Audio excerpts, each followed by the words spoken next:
don't know the power of sci-fi radio. This station is now the ultimate power in the universe. We would be honored if you would join us.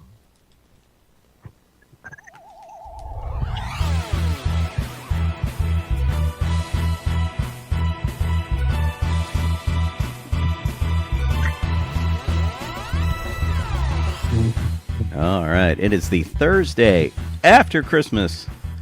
I thought it was Friday all day. My brain's been all messed up. But you've made it. Docking Bay 94. Hey, everybody. I'm Sean Obi-Shawn Crosby. This is Jeff Donoho. I'm Colleen, Kaylee, Crosby. And we are glad to have all of y'all here. You could be listening to us over on sci-fi.radio, sci-fi for your Wi-Fi. You could be watching us on Facebook or YouTube or Twitch, any of those things, to see our bright, smiling, happy, Christmas-lagged faces. Yeah, well, hey, we survived the holiday season. Can you believe it? Holiday season's not over yet. New Year's doesn't count. Like it was Christmas that I was having trouble with. I could not get into the Christmas spirit this year. But you can get into the New Year spirit? It was difficult. Oh, yeah, because we don't go anywhere on New Year's Eve. Like, we don't go to parties or... We don't do anything. You're broken. Yes, we do. New Year's? Well, we're going to a New Year's Eve Eric party. Liz? We're going to a New Year's Day party, possibly. Oh. And we're going to a party on Saturday if you're feeling up to it, but not if you're not feeling up to it. I guess we'll see how that goes. Ow. Oh. Looks like we're not on the radio. You know, God, this just happens to us all the time. Yeah. Hey, this is a shout out to sci-fi.radio in the hopes that we have finally made it on the air. Okay. Sometimes I have to reboot us on the radio. Yeah. Before we get out there on the radio. So tedious because I don't have to do that with my morning show, but sometimes I have to do it. With the other one. So. Hi, Alan. Hey, Kelly. But, all right. Hopefully everybody should be able to hear us now on the radio. With any luck, yeah. Right. Got that going for us. Yeah, I hope everybody had a great Christmas out there. And I define a great Christmas as it working out the way you wanted it to. Whatever you decided you wanted to do. Did you want to, like, stay home with your cats? That's cool. Did you want to, like, go out and be social with people? That's cool. You know, like, whatever you wanted to do. Yeah. Yeah. That'd be good. Although, I was very surprised by this. Jeff, you had to work on Christmas Day. I don't understand why you're surprised by that, Sean. Well, because I was surprised that they scheduled them 2 days in a row. And... because you were working late Christmas Eve, right? Yeah. And then you had to go in on Christmas Day. I would imagine all newbies would be working on holidays. Because everybody who has seniority wants it off. Yeah, that's true. I worked both days, like Christmas Eve, Christmas Day. And let's see, Christmas Eve, it was like, what was that, like a 7-hour shift, I think, and Christmas Day was a closing shift, but it didn't end up being a closing shift because they let me leave early. Oh. Like, I'm not really, I'm like 45 minutes early, something like that. But okay. It was a matter of like, it was me and the other person that are brand new, and there wasn't, we were just extra, so to speak. Like they had us there working as like you were the contingency plan.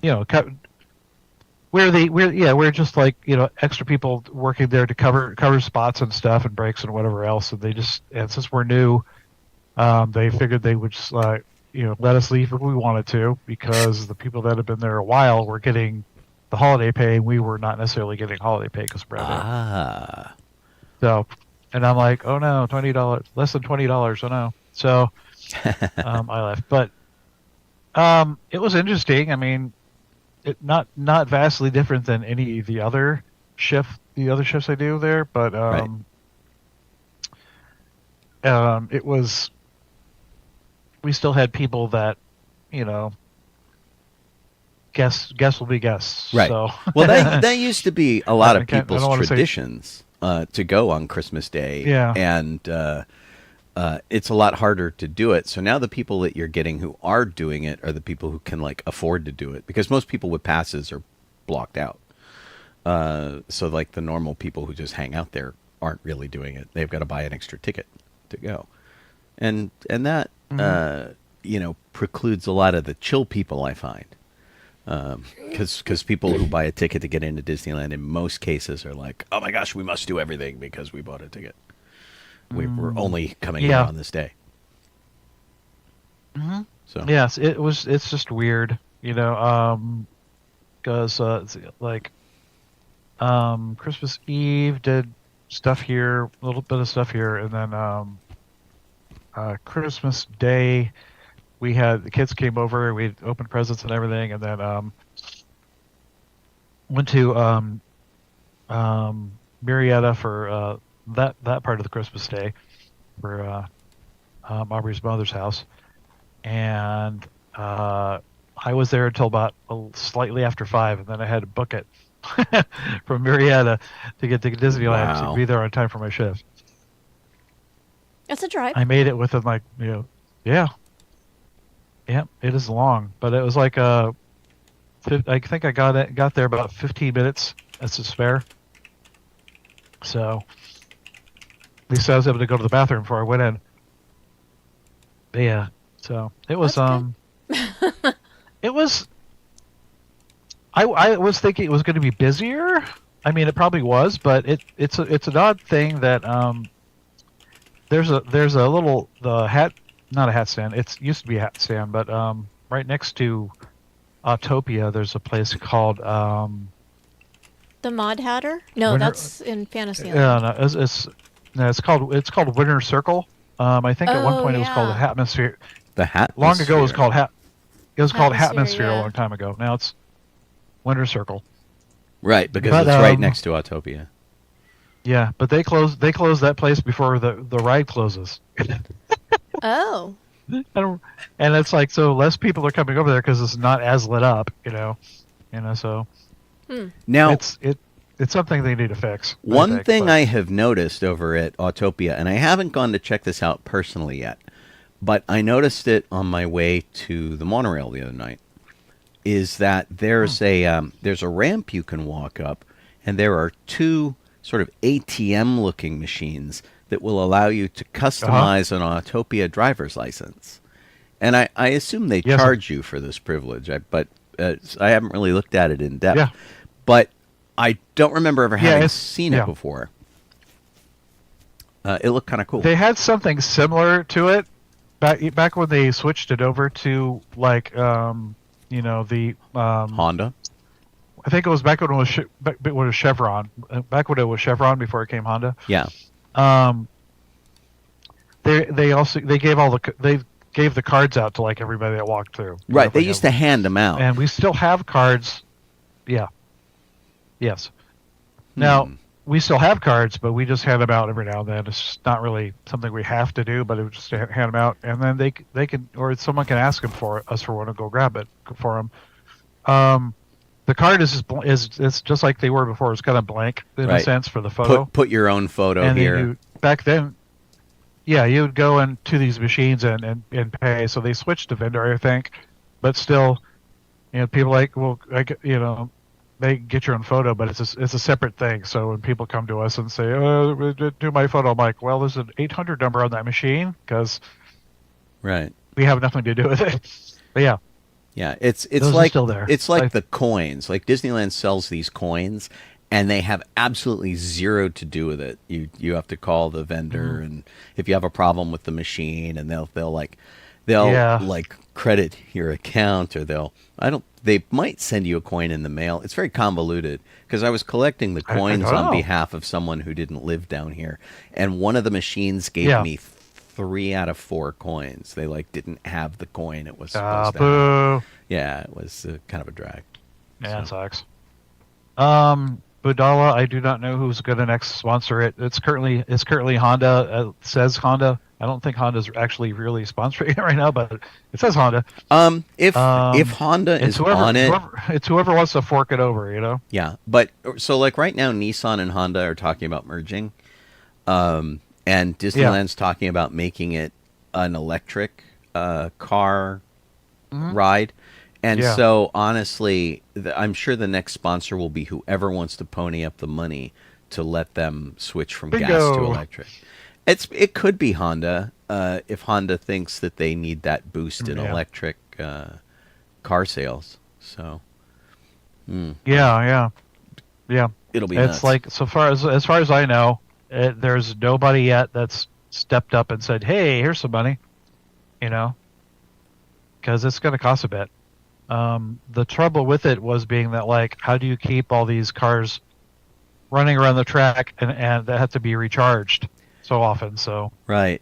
Well, part of it could be like what they do for Rise of the Resistance, which is every time you get off of the car in Rise of the Resistance, while it's there waiting to unload you, and probably while it's waiting to load you in the other room when you first get on the car, there are these sort of plates in the floor, and you can see that that's where the cars are charging from.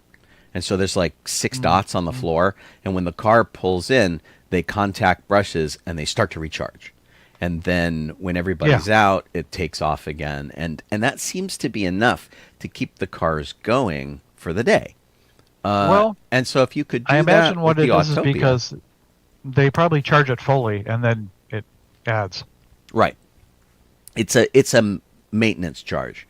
So they charge like overnight, and then they're good for the rest of the day. But just like the rest of the Autopia cars, I mean, you have to pull the cars off the line to put gas in them too. So it's like every few days. yeah. So I mean, Actually.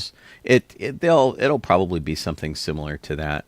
We'll just have to see, how they're going to have to try some tests and figure out which, how big a battery they need and how fast a charger they can put in and how they can make it safe for everybody to do that, because you guys are frequently like walking in the track area and doing stuff like that, and so of course they have to make it in such a way that you're not going to step on the charger and get zapped. If that's what they do, we don't. I mean, safety wise, it would make more sense for them to just have a battery that, a battery car that will go a certain amount of time. And then it just goes off to something. It gets taken somewhere to recharge, and then because it has to be safe. It's an outside ride and everything. So there's all sorts of things like weather and whatnot that you have to deal with, and guests that decide to hop out of the car and that kind of stuff.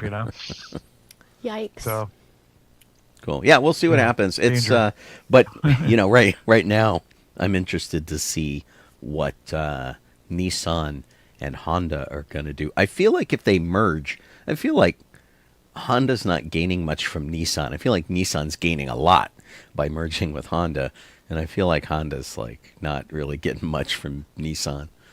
So we'll have to see, and if they even allow it to happen. There's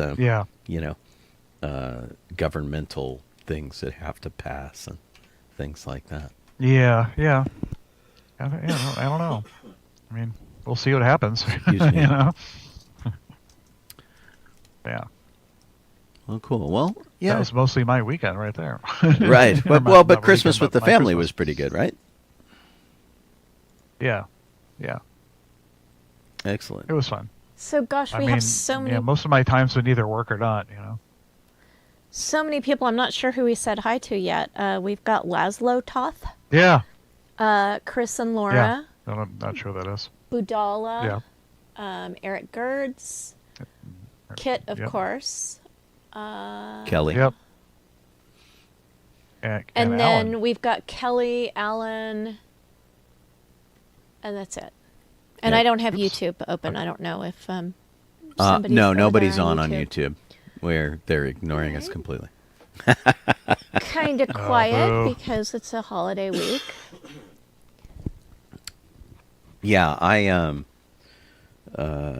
it was very quiet on Christmas. I played a recorded show for Good Yeah. Morning Tatooine, and I checked in just to see what was going on. There's like 11 people, and some of those people, I think they just log in all the time. There's a couple of cities, like I think Frankfurt, Germany, or Falkenstein, one of those. They're always on all the time, and that's always kind of weird to me.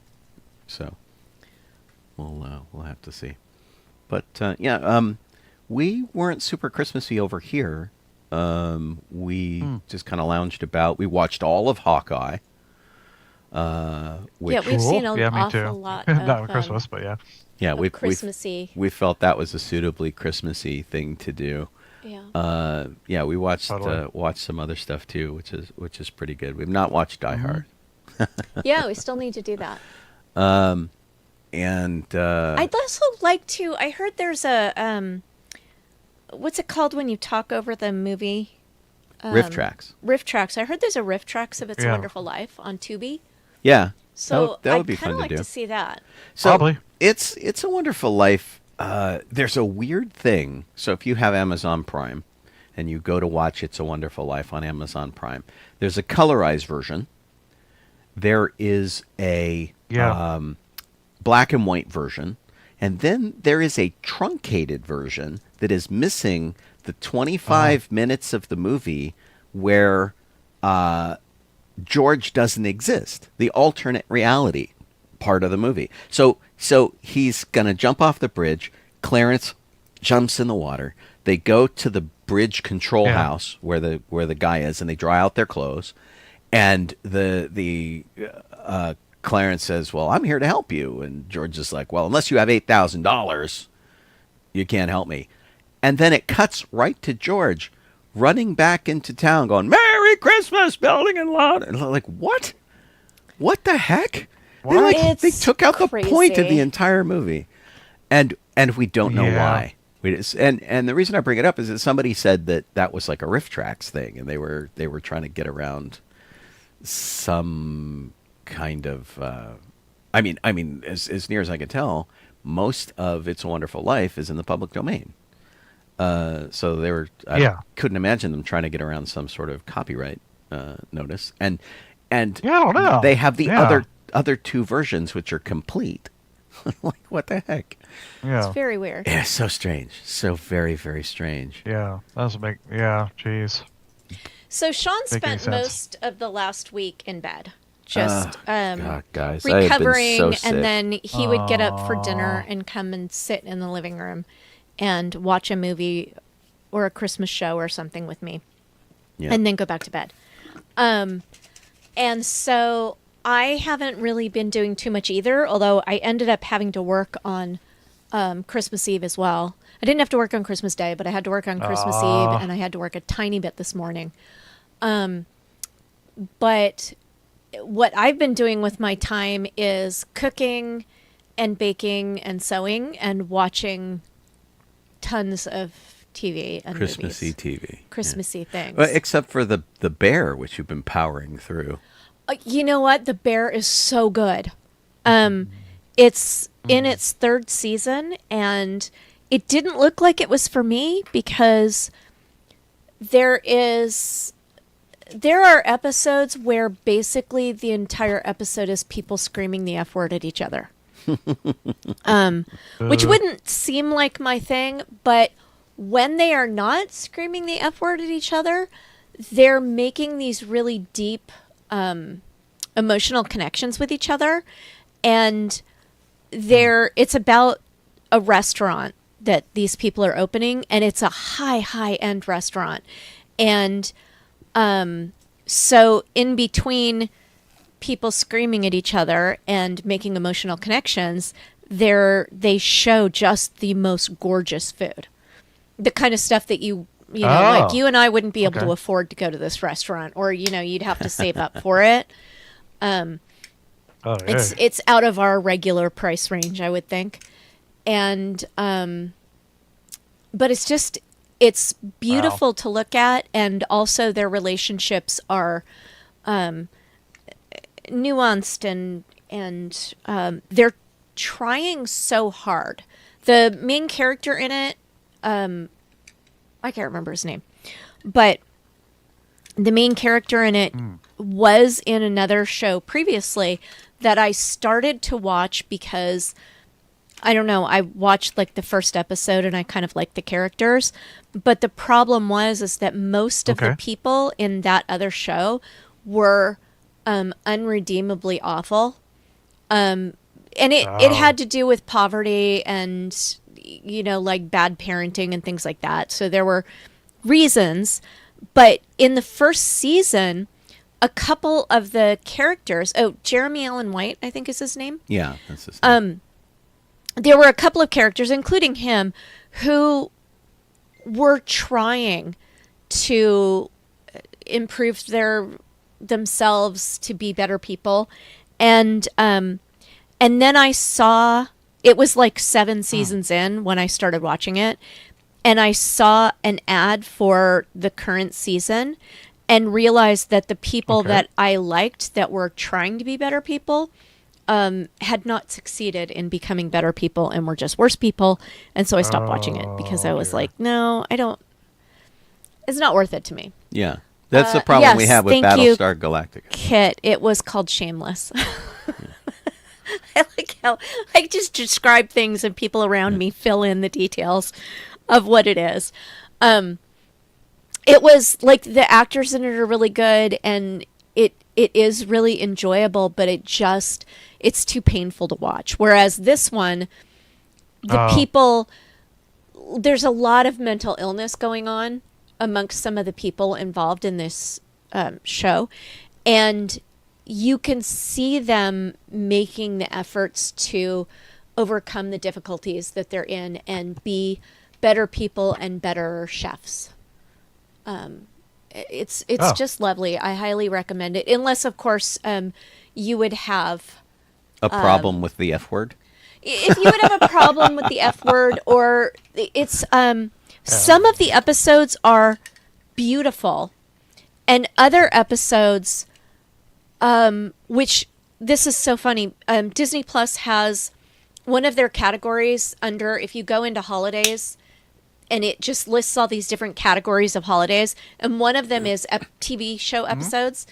And the TV show episode that they show from this series is the one where it is like 40 minutes of people screaming the F word at each other and a lot of mental illness that is untreated.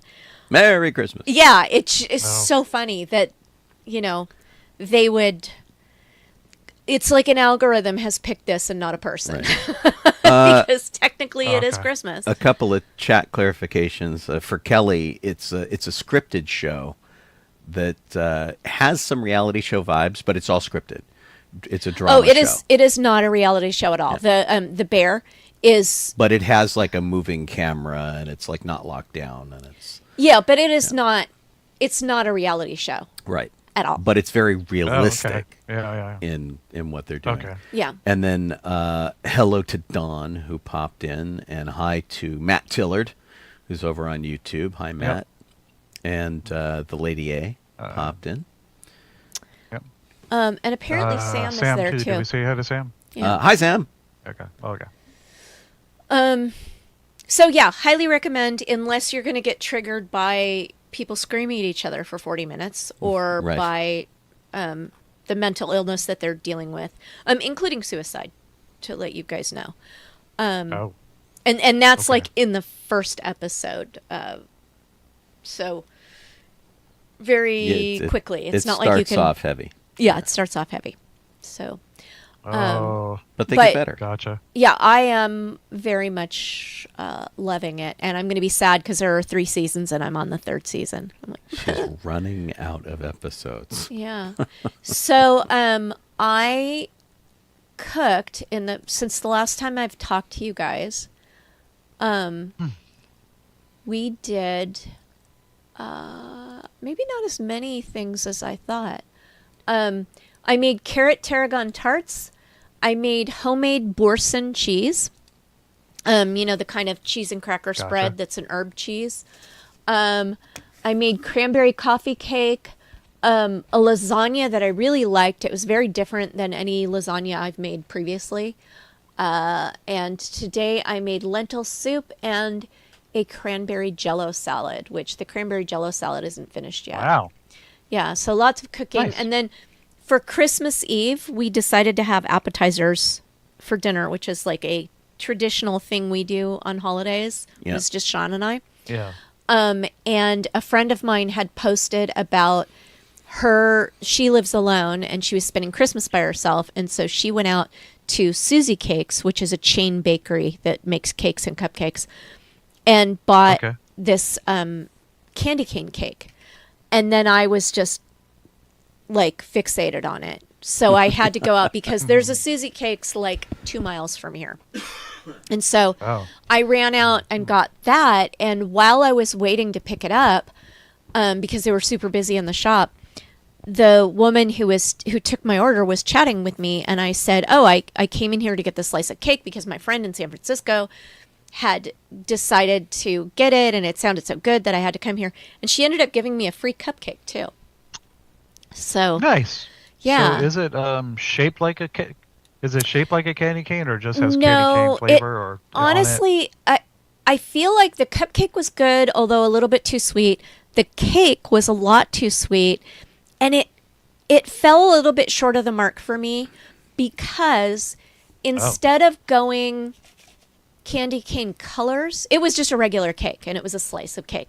Instead of going candy cane colors, they had mint green involved. Right. And it felt like, I don't know if it was just the suggestion of the color or if I had closed my eyes and not seen the cake at all, if I would have said, candy cane.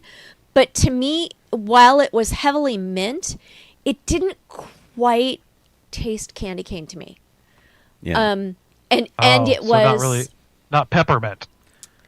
It was like they were so close, but it was just a tiny, tiny bit off. A little bit off, yeah. Or the peppermint they used was like too artificial. Something. Or it's hard to know what it was. It was just strange. a tiny bit off. In my case, I had a problem with it initially because what we're guessing is that they had crushed up some candy cane in it. And I took a bite and I gave myself like a splinter in my lip. It felt like I got stabbed with a piece of glass. Which is not what I expect from a cake. Like, ow! What the hell is happening here? Yeah, it was like really, something the Grinch would eat. Yeah, it was really. Yeah. So I'd like to have a do-over on the candy cane cake. Like it was. Gotcha. It was so close. I wanted it to be basically what I really want is I want the peppermint sundae that they used to have at Gibson Girl in Disneyland that they no longer have. They have a peppermint sundae or I don't know what they call it, a peppermint sundae, I think, but it's not as good. It's not the same. Oh, okay. It used to have hot fudge on it and no longer has hot fudge on it. Ooh. I would like to do a cake based on that sundae. I think that would be amazing.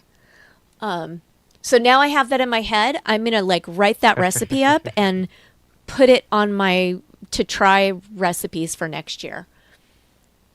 So that'll be good. And I have to tell you guys, people are telling me the things that they made.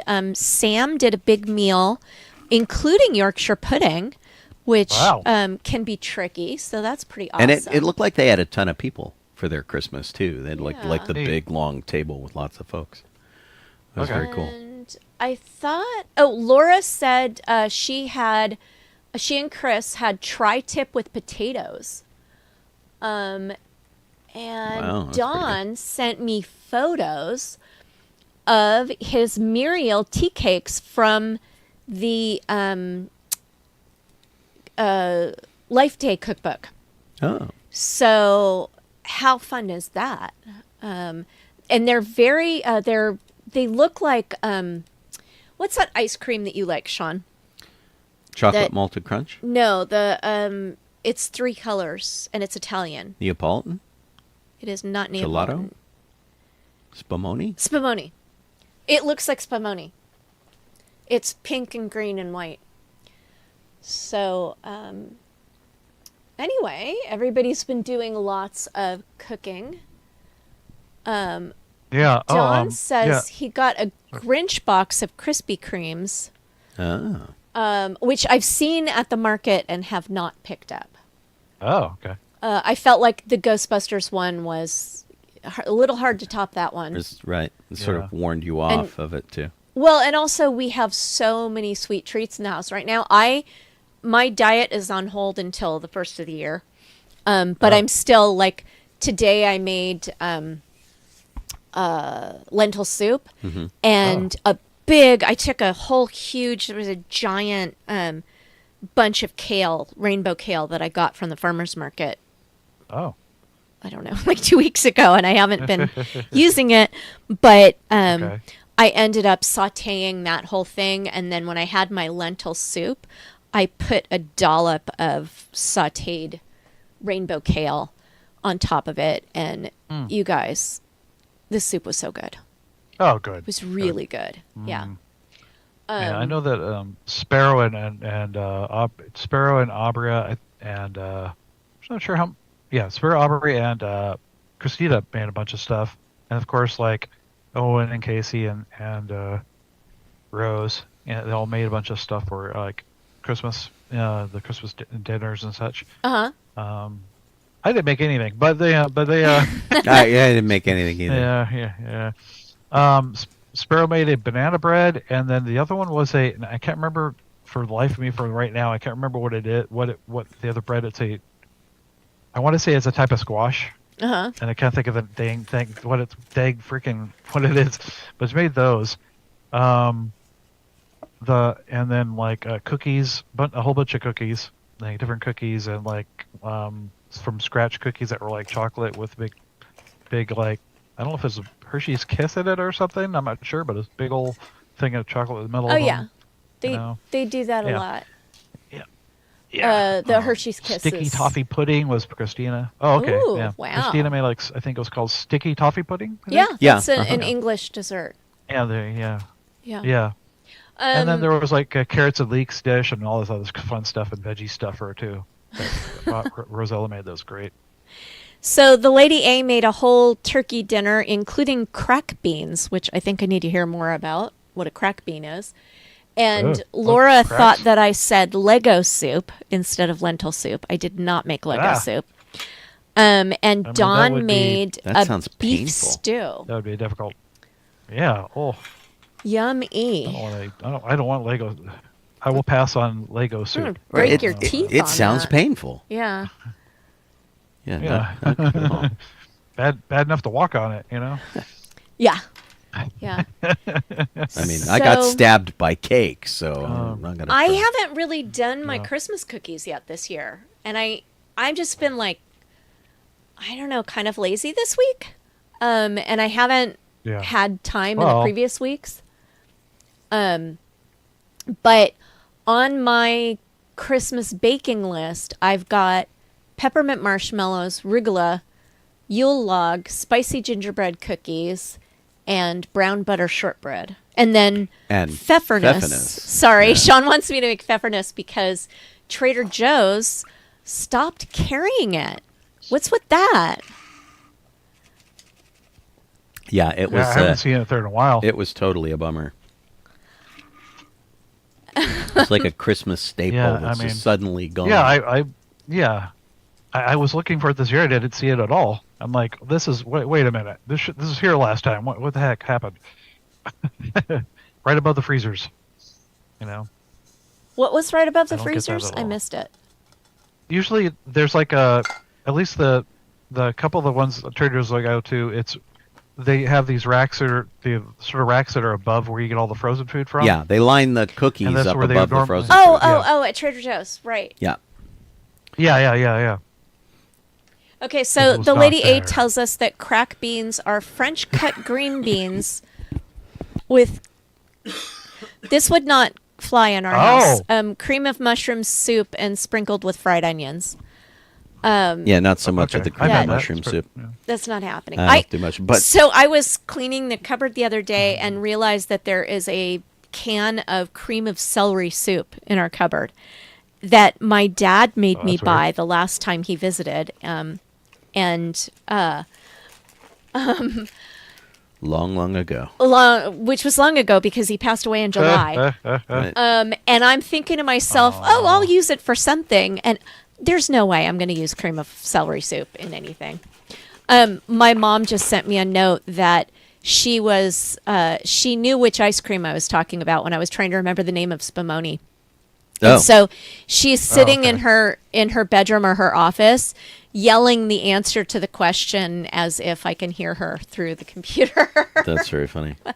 Well, that's what we do at Jeopardy, Wasn't right? Right? wasn't that the name of one of the little puppet characters on the Pee Wee Herman show? Spumoni? Pee-wee's Playhouse. It's like I don't know. yeah, it was Pee-wee's like Playhouse, Tony so. Spumoni or something like that. Maybe. Liz Someone out Gertz there- made someone out there many probably watching loaves us. of stolen. So that sounds good. I gotta get on a plan with Eric Okay. and Liz where we switch off. Hold on. Like we send over some of our baked goods and switch off for some of their baked goods since we're so close. Right. Yeah. All right. So, This is true. and what else did we do? Oh, I sewed. And you guys, I'm having a dilemma. So if anyone has an answer for me, help me out here. I've been working for, I don't know, 5 years or so on this 18th century outfit, and I'm close. I'm like finish line close on it. Not like finish within Okay. one day, but finish like within a couple months. So, which is finish line close Gotcha. for me. But I just picked up a pattern for a Regency dress because there are Regency events that happen in January, and I don't have a Regency ball gown. And when I made my Regency day dress, these many years ago, I did it during my Christmas break when I had a week off. But it was a pattern that someone made custom for me. And I, over the past like 3 nights or so, I put together a mock-up of this pattern. And it way doesn't fit me. I'm going to have to do a lot Wow. to get it figured out. And so now my dilemma is, do I forge ahead with the pattern that doesn't fit me in hopes that I'll be able to wear something to the balls in January? Or do I just put a pin in that, borrow something if I need to, or not go to the balls in January and power through on my 18th century so that I actually get it finished? If you have any opinions on this, okay. put them in the chat for me. I'm going to jump in with something that Jeff was talking about. You mentioned a Spumoni character, Jeff. There Yeah. was a Yeah. Dino Spumoni in Hey Arnold, cartoon series Hey Yeah. Arnold from Nickelodeon. Yeah. He was like a lounge singer, Sinatra type guy.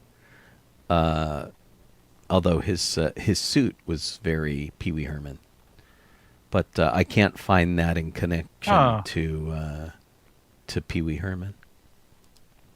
But there was a Dino Spumoni. I like the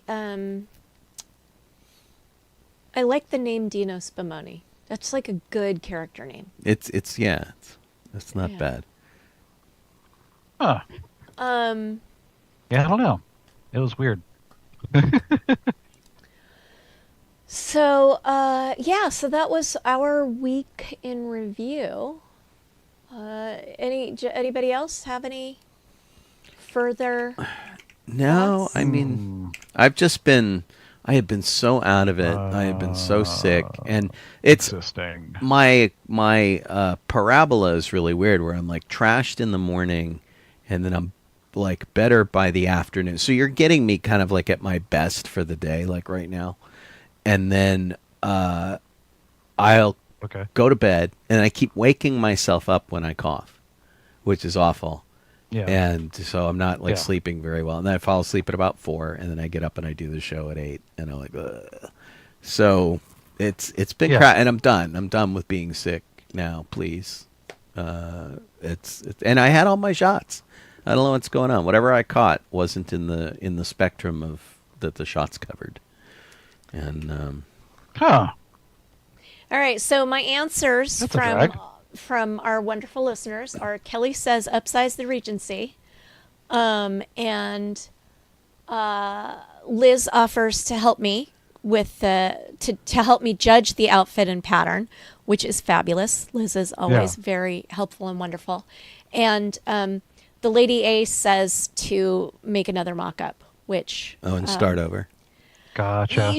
she's describing how she makes a mock-up, and I actually already did that. I have made a mock-up. Right. And Gotcha. yeah. But you'd have to do it all over again. Well, I mean, so I've made the mock-up. Now I need to fix the mock-up and then make another one. Yeah. So, Gotcha. yep. Dun, dun, dun. Yeah. Find out. Okay, so Star Wars history? Sure. Go for it, Jeff. Okay. Let's see here. We have December 22nd, 1975 is when Newsweek published the first magazine image for Star Wars concept art from Macquarie of the TIE Fighter. Nice. I don't think I got that one, but over the course of the next year and a half, people were bringing me all sorts of Star Wars related things that would show up. So there would be a little blurb in the ladies' home journal or something, and go, "Oh, here's that thing from that movie you're excited about," which was really funny. So, but I don't remember getting anything from Newsweek. Yeah, weird. Okay. Number 2. December 20th, 1998, as when Mark Hamill guest starred on The Simpsons as himself and as Luke. That's fun. I think they went to a convention in that episode, which was pretty fun. And I think Mark Hamill had to save Homer. Yeah. And even more amusing, there was actually a Mark Hamill Simpsons action figure released. Oh, sweet. Yeah, so That would've been pretty in cool. Series 2 of the NECA action figure release, they did a Weird Al one too, and I have Weird Al. I don't have Mark Hamill, but it's pretty funny that episode actually generated yet another action figure for Mark Hamill, as if he didn't have enough in his life, right? That's kind of awesome. Just needs even more, Sure, well, pile it in there. Hey, look, if it I know. puts money in Mark's pocket, I'm good. Yeah. Actually, and I even saw an episode of Criminal Minds as a bad guy, so I was like, what? Let's see here. December 24th, 2003 is when Star Wars Empire number 15, Darklighter Part 4 was published. And was that like a backstory on Biggs Darklighter? Yeah, let me look it up over time, because I picked it for a reason. I don't remember why the heck I picked it, but I don't think that's a but story I'll find out in a second here. I read. Yeah.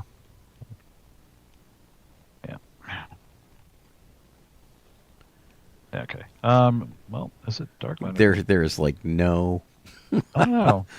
no info. Okay. I there found we the go. trade paperback. Okay. Yes. Okay. Here we go. It's a story arc called it's like the saga of Biggs Darklighter. It's called. It was within the Star Wars Empire comics. Released through Dark Horse Comics. From his departure from Tatooine to attend the Imperial Academy, to his decision to lead a mutiny against the Empire and join the rebellion, to the fateful attack on the Death Star. Yeah, exactly. You found it. Well, that's kind of cool. Yeah. And it There sounds you go. like they Yeah, used a lot yeah. of the cutscenes in that. That'd be worth reading. Yeah. I guess there's a trade paperback Yeah, totally. of it that collects Yeah, six. it must be. It collects 6 episodes, 6 Okay. issues. Okay. Neat. I had never heard of it. Yeah, okay, yeah, there you go. Yeah. Close, darn it. There you go. That's all I got for that. All right. And we all, of course, have been keeping up with Skeleton Crew, right? Yeah. Yes, yeah. Yeah, it was. Yeah. I just, yeah. We shouldn't talk too much about the last episode, but the previous 3, I think, are fair No. game. And we certainly haven't talked Yeah. about the series overall. And you were Not so much, yeah. gone for work, yeah. So, I mean, Yeah. we're giving it a pretty big thumbs up over here. What do you think, Jeff? It's great. I love that show. It's like, I mean, I out of all the live action series so far for Star Wars, I mean, I was always coming to watch like The Mandalorian, but this one it's like I really want to see what they're going to do with the next episode, you know, because it checks off so many of the boxes for me. I love it. It's very Goonies. It's Yes. Kit says Lost in Space, which is it's what they Kinda. call the Kids on Bikes movies from the 1980s, where it was like it was like the Goonies and like some E.T. It's got some Gremlins in there, and then Flight of the Navigator, but it also has like a huge heaping dose of Treasure Island and like pirate lore and that kind of thing. Yeah. But the thing that I love about it so much is that it moves very quickly. There's not a lot of downtime. There's not a lot of like dull time. It's always like lots of stuff going on. The cliffhangers have been pretty good, which is cool. Yeah. So they leave you on a cliffhanger with every episode, and then Oh, totally. we have kids that we know don't fit in the galaxy because they've had a very sheltered life, and then we have Jude Law's character who has like 5 names at this point, and we still don't know everything about him, and that's very cool. Yeah, I'm really getting just a huge kick out of this because it goes back so far to what Lucas says all the time about Star Wars. Star Wars is for 12-year-olds. Star Wars is for kids. And this is it. It is like completely, purely 100% for kids. And any adults that aren't grabbing onto it, just, you know, like Santa's bell. They're just not hearing it anymore. and it's so much better than what is that awful that cartoon that I don't like with a kid that keeps yelling, "I want to be a spy." Oh yeah, it was Resistance. Resistance. Oh, yeah, Star Wars Resistance. So Yeah, that was bad, terrible. and this is so good. So much better. Yeah. Yeah. Oh man. Yeah. It has aspects to it that I was like, you know, was expecting something to happen. Like I literally was going, okay, this is what's going to happen, and then they went a totally different direction. And I was like, oh, that's great, because I was actually surprised. You know, in one of the episodes, several of the episodes, but Yeah. I won't get into the recent specifics. episode. Yeah. But Well, but what's Yeah. interesting to me is that they're running the Goonies movie backwards. It's like in the Goonies movie, they end up finding the police, finding the pirate ship. Where they start there. They start at the pirate ship and they work their way backwards. And that's been really fun. And the last episode especially had like major Goonie vibes to it, which was super cool. Yep. And in that kind of like you can't trust anybody kind of vibe, it's been a lot of fun. Yeah. I love Nick Frost. Yes. His Very voice funny. as is great. SM33 which basically makes him Smee, and he is the captain's first mate, and so he is actually like Mr. Smee, which is cool. And yeah, Nick Frost has been a blast, and you can't trust anything in the writing because they'll like lead you up to this cliff, making you think something, and then they will pull you right back from it and go, "Oh, that's not really what we meant." Ha ha ha. Yeah. And yeah, it's been an awful lot. And I would say that I'm enjoying this as much as I enjoyed Andor. Oh, definitely. Which I look totally. as the high point of Mando was good, and I've enjoyed some of the other stuff, but Andor is like the series to beat, and I'm enjoying this on a different level, but equally as much. I think this one is charming. Yeah. Yeah. Yeah. Oh yeah. It's a lot of fun, and I look at things they're alluding to and going, I wonder who this person could be or this person. I'm like, oh no. Well, and your biggest reservation, Jeff, I remember before the thing even aired when we had the trailer, was you were very worried about how they were portraying suburbia in the Star Wars universe. And I had a feeling we weren't going to spend that much time there. And so far we haven't. But even then, the way it was presented is reasonably acceptable in the, it has to look like the neighborhood from E.T. or Poltergeist or that Spielberg, suburbia of the 80s. And it does and it doesn't, but they set it up well. They altered it. Yeah. They made it just different enough that it's not exactly the same as suburbia here. So I like how the houses look and how they designed it, everything. Well, and the more we traverse through the plot, like the last episode and the episode prior to that, we learn why it is that way, which is cool. So they're kind of like explaining that to you if you're paying attention and go, oh, well, that's of course that's why that looks like that, because it's not a very Star Wars vibe, but it makes sense in the plot why it is that way. Yeah. So I appreciate that they're even taking the time to do that. All right. Should we move on to theme parks? Yeah. Basically, it's all about the new Haunted Mansion experience, including that Madame Leota's Somewhere Beyond opened this week. And I didn't make it to Disneyland this week. I work there and I haven't seen it yet. Yeah. I have. I'll throw some pictures up for the video people. I have like pluses and minuses about this, and they are two things. One, the inside of the shop is suitably purple? Suitably psychic. It's supposed to be like you go to a palm reader out in the world and you walk into their place and it looks like, gypsy headquarters. It's got that kind of vibe, which is fun. Lots of spiders and spider webs and things like that. And it's the primary focal point is a crystal ball and the whole deal. Yeah. And that I like. That's like super cool. The thing I don't like is that the building itself is so big that if you're coming from like Bayou Country or whatever they call it now, or from Rise of the Resistance and from Galaxy's Edge, you mostly just see that building and it hides the Haunted Mansion.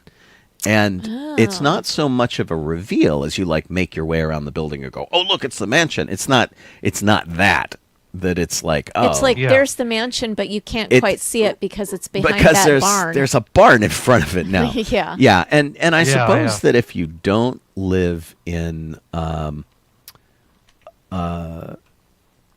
Disneyland all the time, if you like visit once in a while, it might not be that bad of a thing. Yeah.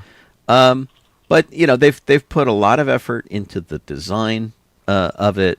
The shop is called Madame Leota's Somewhere Beyond. Yeah, and it kind of looks like a barn carriage house. Yeah. Right, and well, It's supposed to be a carriage house. so when Colleen and I lived in the museum from the 1800s that featured a carriage barn, it was about half the size of this barn that they put together. The barn is absolutely huge. And disappointingly, it mostly contains the stuff that they have over in New Orleans Square next to the Pirates of the Caribbean, which you knew it was going to do. But that means it also seems to include some of the Nightmare Before Christmas stuff, which I was very much hoping they would not have there and relegate to the shop over by Pirates and keep this purely Haunted Mansion. That may change once they do the changeover again in January and they finally get rid of the Haunted Mansion overlay and take it back to the regular Haunted Mansion. One of the interesting things, and you can see it in the picture over here, there is a portrait that they have painted of Leota Toombs. And Leota Toombs was the Imagineer who inspired Madame Leota. She recorded her face and the dialogue for it. And so they do have sort of a nice tribute to her with this portrait pretty cool. that's up there. And I thought that was a nice touch. And then, lots of the things you find in the mansion, the floating musical instruments and things. And I imagine that at various points during your shopping experience, these will come to life and do, something. And, there will be little bits of magic and stuff. There's a tambourine over here that looks like it's hooked into something. The sort of bride bust up there refers back to the ride. It's, the decoration is amazing in it, and it'll be cool to experience in person, I think. But we'll have to see it in person, I think, and then see how that works out. Well, and there's also the new line. The Disney Parks blog has a whole bunch of details about Magnolia Park, which is the area in front of the train station next door to Tiana's. Yes. The new expanded grounds, and it talks about different new statues that they have and a little garden that they're saying that Master Gracie designed.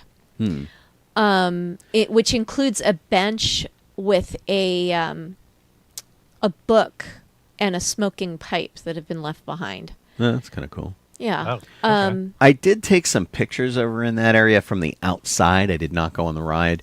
But if you go over to the wall that's up against the train depot before you go up the steps and go to board the train, to the right-hand side, there is a covered entryway there that you can get into the line from that they have gated off.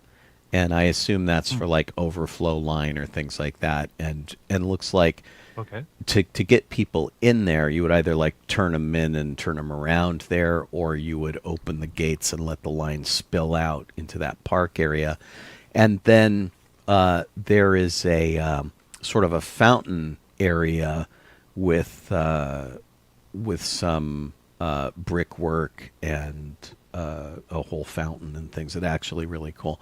I haven't downloaded those pictures yet, unfortunately. There's no longer a need for people who use mobility devices to take a different route to get onto the ride. Yes. They're now able to use the main queue, but when they exit, there's an elevator which takes you down a hallway that extends the story of the attraction with a gallery of original Imagineering artwork that I believe you'll only be able to see if you are using a mobility device or with someone using a mobility device. Well, and they also, like right now, that artwork is Nightmare Before Christmas as well. Somebody I know posted some images of that and what was sort of available to see. The virtual queue is no longer being utilized. The attraction is once again available for guests on Lightning Lane Multipass and Lightning Lane Premier Pass, which means if you pay more money, you stand in a shorter line. Of course. As always. It's going to be in the Haunted Mansion holiday for at least another week because Christmas at Disneyland lasts until January 6th. And then they talk a little bit more about Madame Leota's shop and some of the things that are for sale there. This is an example of the art that's on display currently in that walkway, and they've got shifting light in there, so there is there's a wallpaper there that will change color based on the lighting that they're doing. So it'll go from like a gold to a purple kind of a deal. You can kind of get a feel for that. And Gotcha. But my friend didn't take a ton of pictures in there.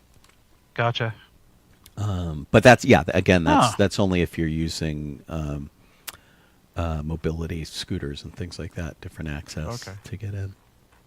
Yep. Cool. Top 8 the o'clock, hour. dude. You got it. You are listening to Docking Bay 94 over on sci-fi.radio or watching us on Twitch or Facebook or YouTube. We do this show every week and have for 13 years and some change. Or we're in the middle of our 13th year, I guess. This is week 26. It is show 26 and the 26th of December. Thanks for tuning in from wherever you are. We encourage you to join us on the chat. Let us know you were there and answer questions and give us trouble and, all that kind of stuff. I am Sean Obi-Shawn Crosby. This is Jeff still at Donoho. I'm Colleen Kaylee Crosby. And all of our talking points and things like that are collected by Kit in our show document, who also does the Docking Bay 94 Facebook page over there. So if you laugh at any of that stuff or are interested in the stories that you see, that's Kit's hard work. So thanks, Kit. Thanks, Kit. Yeah. Pretty cool. Sean, you want to take the next section? Sure. Take a look here. Let's see. At the age of 65, we lost Ricky Henderson, who considered to be the greatest Oakland A's player of all time. He would have turned 66 on Christmas, and he was one of those kind of fracas that happened. Like, did he die? Nobody was really sure, and then it took him a while to sort it out and whatever. But considered to be the best player in the franchise history for the Oakland A's. He was a leadoff hitter. 1,406 stolen bases. He's the single-season stolen base king, and he had a career record with 2,295 runs in one season, which one season? That's not one season. Just the stolen bases was one season. That was his whole career. Make sure I don't mess that up. His hero was Muhammad Ali, and he took a lot of cues from Muhammad Ali and whatnot in his career, working hard, staying tough, and all that kind of thing. So sad to hear that he's passed away. I remember going to some of the Oakland A's games. I came to town here when I was a kid. Alfie Anderson passed away at the age of 77. If you remember Le Freak, the song by Chic, he was one of the lead vocalists of the band Chic, or She, sorry, at the age of 77, and died earlier in the last week. So, good times. They had a whole bunch of hits, but they haven't said how she passed away yet, which is kind of strange.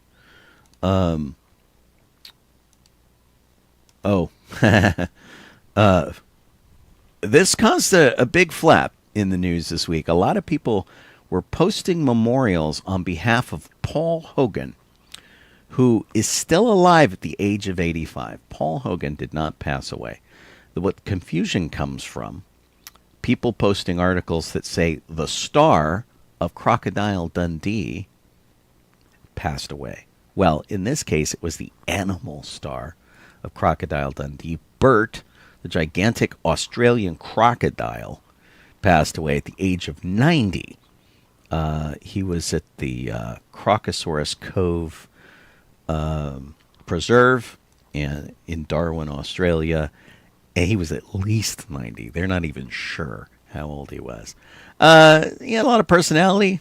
He was, could be really cantankerous and whatnot, and he was more than 16 feet long, and of course became a star in Crocodile Dundee when he made to be look like he was attacking Linda Kozlowski in the movie.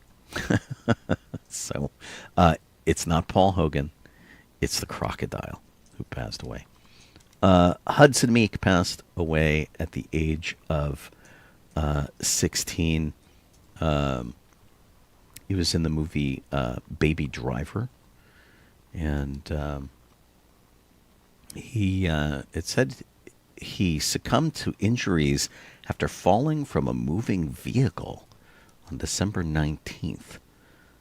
Passed away peacefully, but sounded like a fairly traumatic situation, falling from a vehicle. One has to wonder how that happens, and I don't see more details.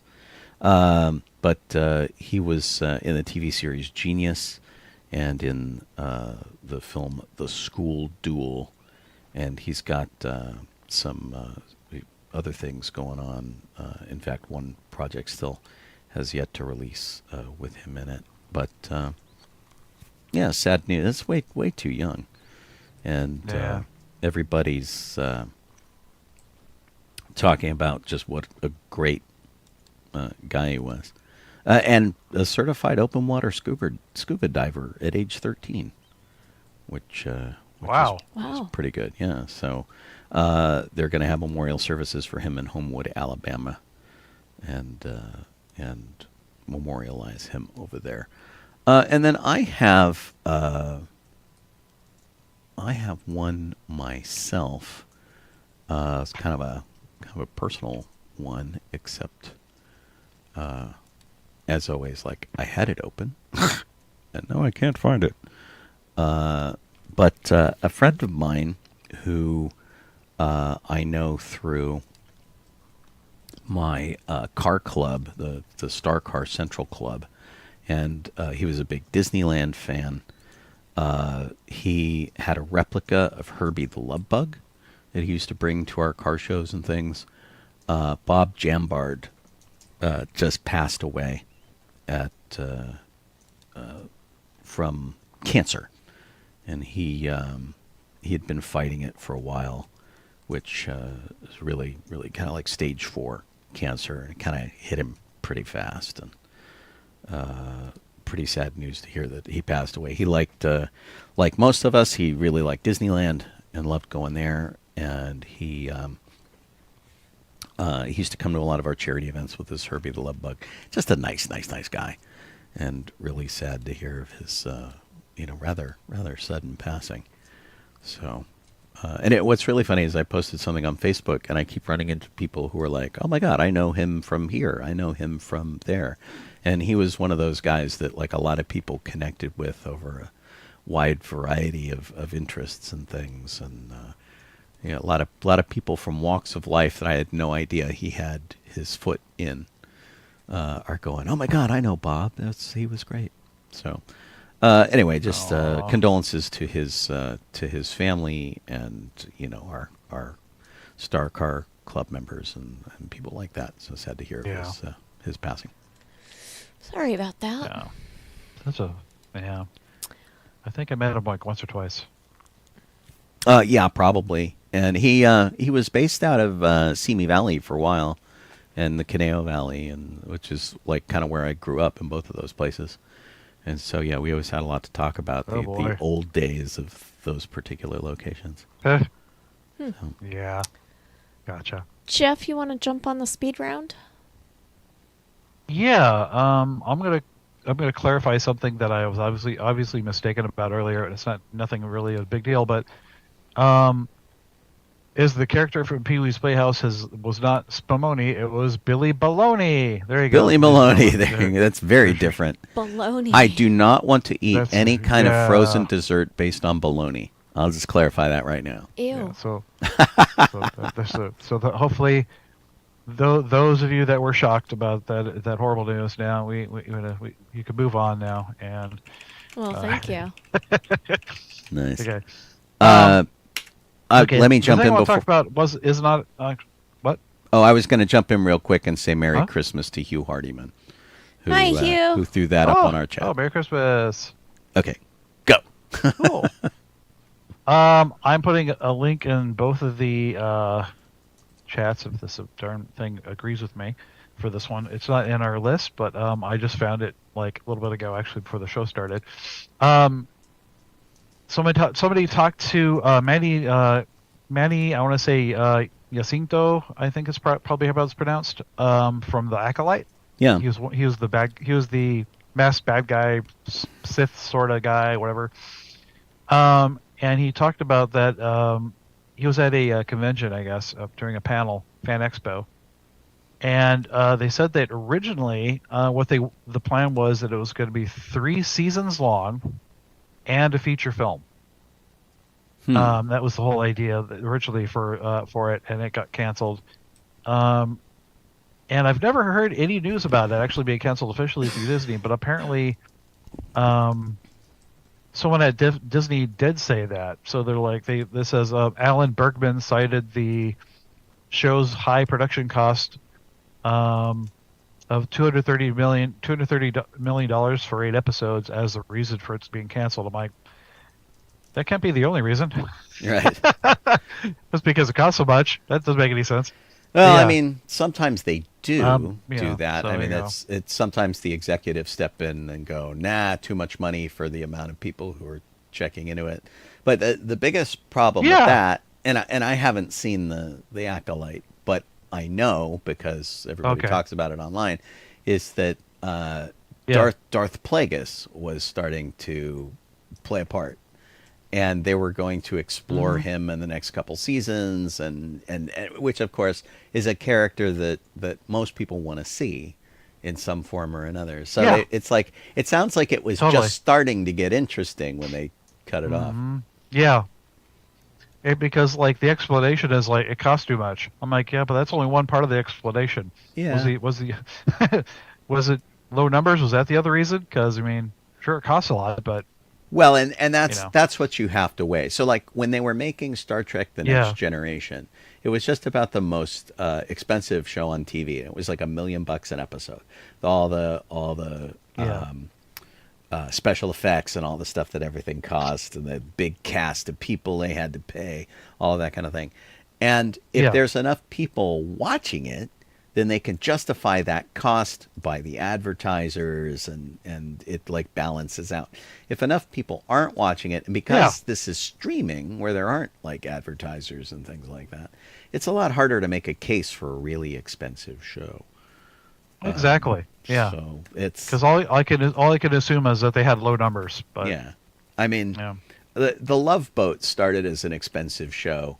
And then as it kept going, it got less expensive because they figured out how to do things on the cheap, and they had the sets built, and they had everything all sorted out, and they got into what they were going to pay their guests, and the advertisers were covering that, and like the Acolyte just isn't that kind of a model of a thing. It's like we're telling a story, it costs a lot of money, but it's not like you have commercial breaks. It's not like where's the money coming from for this?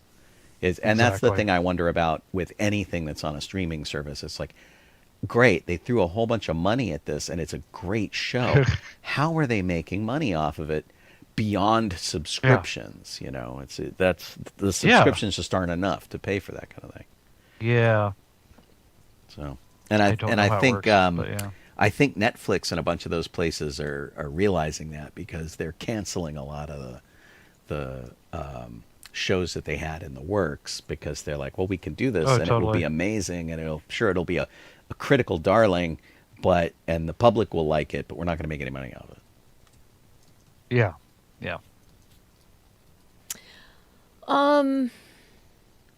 Here I am, all prepared. Doctor Who season 2. There's a trailer for it, and I'm looking forward to it. I watched the Christmas special, which was fun. Sean said that a lot of people had said it was the best ever, but I don't know if either of us agreed that it was the best ever, but it was good. I don't think so. I mean, I did enjoy bits Nicola of it. Coughlan? Yeah, and that was fun. And you know, they went really heavy-handed on the Christmassy aspect of it, more so than normal. On the Christmassy aspect? Yeah, and because it gets like kind of religious, which is different from what they normally do. Like they did an entire one that was very Santa based and things like that. Okay. But I felt like this one was more based in family, or like found family, but yeah, not being alone. it ends on a very distinctly religious note, which is unusual for this. Oh yeah, I guess so. And one of the things that the thing did is it was written by Russell T Davies, I think, who is not currently writing the show like right now. The showrunner right now didn't have time for it, and so he handed it off, and that's not normally what happens. So it's kind of interesting. I was running this trailer behind us, but it's so short. Yeah. It is very short. It's like just enough to like Kind of tease you, goes around. I guess. But do notice that is season 2. They renumbered the seasons again. So they renumbered the seasons starting with Doctor 9 when they like rebooted it for the current way when that they restarted Doctor Who it. is. Well, they've restarted it again since it started showing on Disney Plus. Right. So yeah, so it is now considered, season 2. Yeah. Complicated. Well, whatever. But brother. anyway, I'm enjoying the current portrayal of the Doctor. So Yeah. Some people say that he cries too much, but I don't know. whatever. Yeah. I cried. It doesn't too bother much. me. Yeah, Okay. They can suck it. Yeah. Okay then. He's the crying man. Sean, what do you want to talk about? Oh, let's see here. We got the sad news this week that the Peter Mayhew Foundation is closing. They released a public message, and if you don't know, Peter and Angie Mayhew had the Mayhew Foundation, which ran for about 12 years, 10 to 12 years.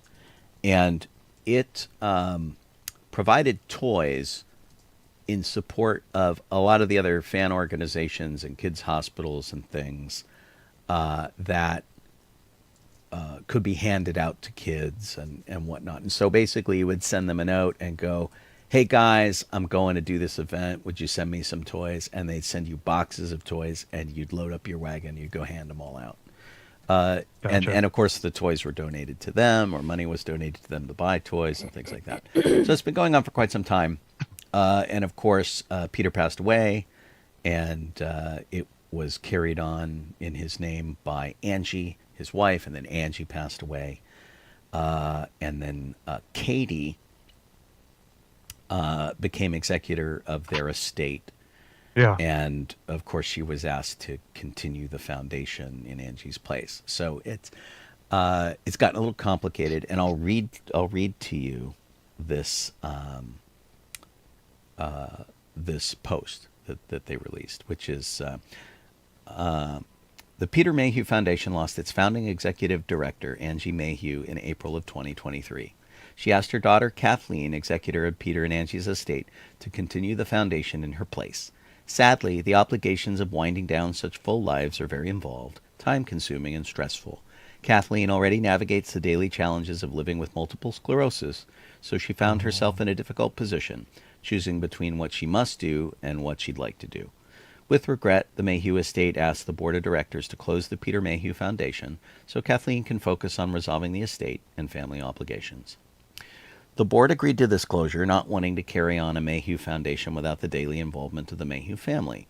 Foundation directors Matthew C. Egan, Laurel Lampton, and Jacqueline Horton will instead carry on Peter and Angie's philanthropic legacy at Content on Call, a 501c3 nonprofit originally inspired by Angie Mayhew's drive to support as many different causes as possible.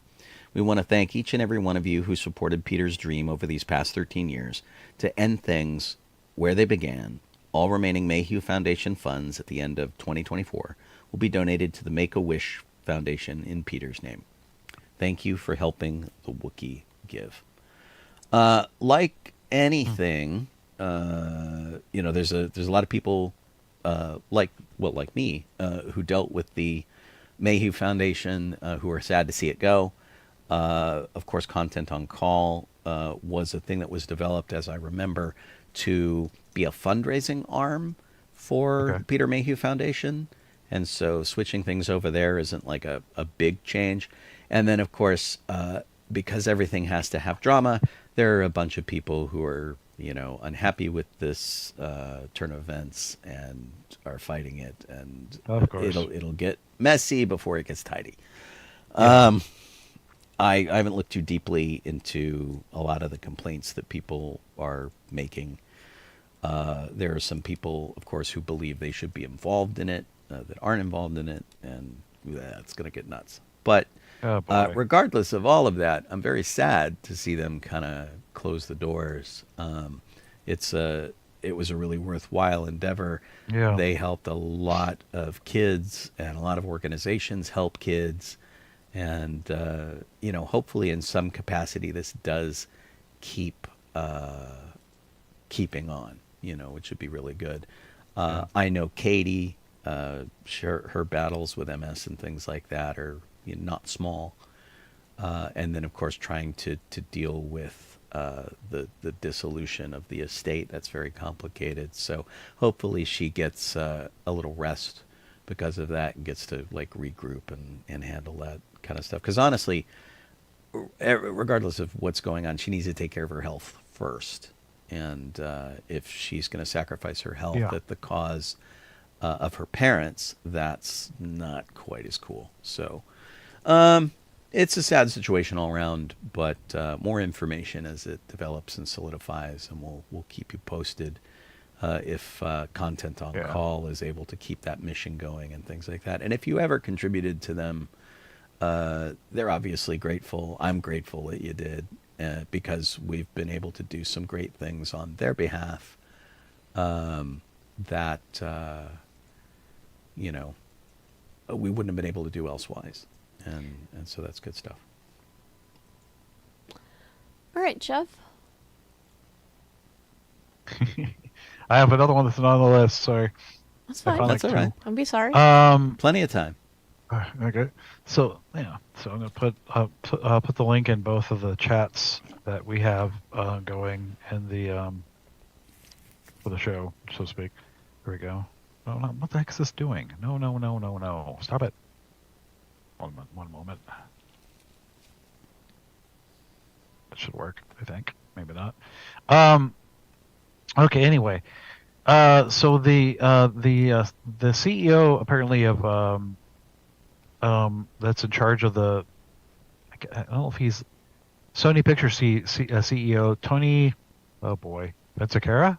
Vinciquerra. Yeah. Yeah. He was he spoke to the with the LA Times, and they asked him like, do you think the Spider-Man universe movies need to be rethought? And he said, yeah. He referred to the universe as being snake bitten. So, and his explanation was no matter if the movie is good or bad, it will be mocked online. It will just get mocked, and it says so we have to rethink how we're doing this. So, if we put another one out, it won't get destroyed, no matter how good or bad it is. And he talks about these movies like Madam Web and Craven the Hunter and stuff that were honestly good movies. Like, you did you see your movie, man? Did you did you happen to see that movie? Because oh dear, it was not a good movie. The problem is, and this has been a thing for as long as movies have been made, is that a lot of executives do not get movies. So like take Warner Brothers, who released Blazing Saddles, right? Blazing Saddles is largely considered to be a classic of comedy cinema. It's in the Library of Congress, I'm pretty sure, and it's like upheld as this amazing movie that pushed the boundaries of cinematic comedy. When they first showed it to the executives of Warner Brothers, they filed out of the room in silence. And they went, oh, God, we spent so much money on this. This is terrible. It's awful. It's going to offend everybody. Not going to make any money. It just sucks. And Mel Brooks went, no, screw that. Yeah. And he invited people working on the lot, the Warner Brothers employees, the normal people, to come see it. And everybody laughed their butt off. It was like huge. And the executives went, oh, I guess we just didn't get the point of this movie. That happens so frequently, and I can totally see where Sony doesn't get the idea of its own movies and why the people they're making them for think they're good. Yeah. I agree with Kit. I like the Venom movies. I thought they were fun. Literally what she says, they're fun. Yeah, they're fun movies. They're a good popcorn little movie. That's Spider-Man adjacent. They were never supposed to be Shakespeare. It was just supposed to be like, it was really an example of how far can we push this superhero thing. Yeah. But, like Madam Web had the problem with, like, they promised things within the trailer and stuff that should happen and did not deliver any of those promises. So it's like they advertised something completely different than what they put out, so to speak. Right. I didn't see Craven. I mean, I was like, Craven the Hunter, let's stop making these, please, because I just didn't want to see it. But I did see Morbius, and boy, oof. Well, but I mean, Morbius, like, nobody liked Morbius, period. That was so bad. And was that Jared Leto? Man. As Morbius? Yep. Yeah. I mean, Jared Leto they need to stop putting him in movies. He's in like at least two upcoming movies or something that are one just. One of them's on our list. I know one of them's on the list. Jared Leto. Skeletor. Yeah, he's set to play Skeletor in the Masters of the Universe thing, and Jared Leto is a terrible person, and he's not a good actor. Yeah, Tron. And he, for me, he'll be the next Tron. He's a showstopper. I won't go see a movie that he's in. And, he played the Joker in Suicide Squad, and people didn't like him in that. He played Morbius. People didn't like him in that. He almost tanked Blade Runner because he sucked in that. At least he was limited in The Haunted Mansion. But he's supposed to be in the new Tron movie. Like, I just... Stop it. Stop letting him make movies. I don't know what the appeal is. He has, like, blackmail pictures of somebody. That's all I can think of. I think so. Yeah. That must be it. He's just like, I'll release these pictures if you don't put me in a movie. That's got to be it. Just terrible. I understand it. Yeah, anyway. But, I would have liked to have seen Warner Brothers' Batgirl movie. And they shelved that before we got a chance to do it. In fact, they used it as a I tax know. write-off Yeah. in such a way that they are not allowed to release it. Somebody needs to accidentally release it to the internet. Yeah. Someone needs to Fantastic Four that movie. That's what I'm saying. Right? Exactly. I want to talk about Lunchables. Lunchables came out in the 80s as a mini charcuterie board that kids could take For kids. for lunch to school. And they became so popular that they started serving them at schools. Like you could buy it for your school lunch at school. But apparently there was a study done recently where they looked at Lunchables and they looked at Lunch Makers, Good and Gather, Oscar Mayer, and various companies that put together Lunchables, similar products, things, and discovered that they're horrible. They're really bad for you. They have way more sodium than you would think, enough that it's a concern for raising the blood pressure of kids. And the nutrition is not very good. And when you say somebody looked at this, it's a dietitian from Consumer Reports, right, who looked at this. Yes, so it's not just not just parents getting bent out of shape. Yeah. So not only are they too high in sodium, which we always knew, even from when they first came out, but they are high in heavy metals and something called phthalate. And phthalate is like a plastics thing. Right.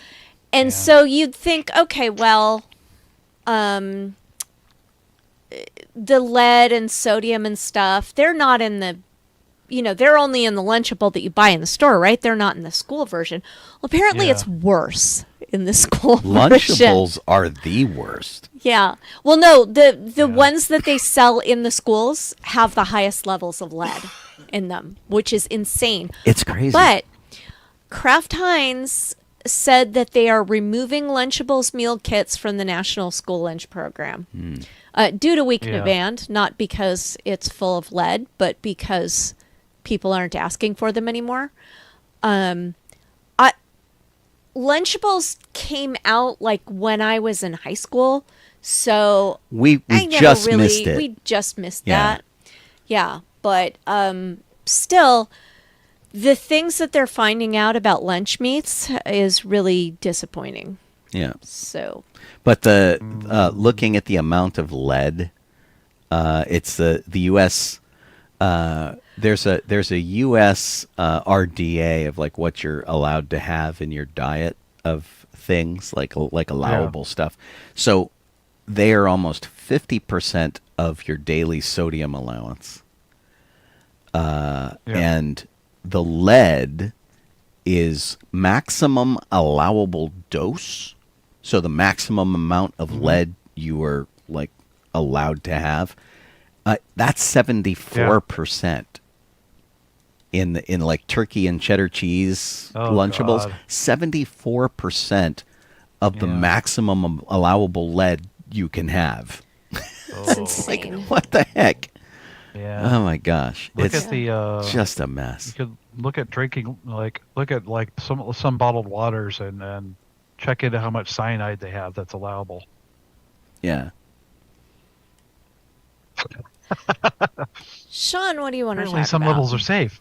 Right. Well, it's if what doesn't kill you makes you stronger.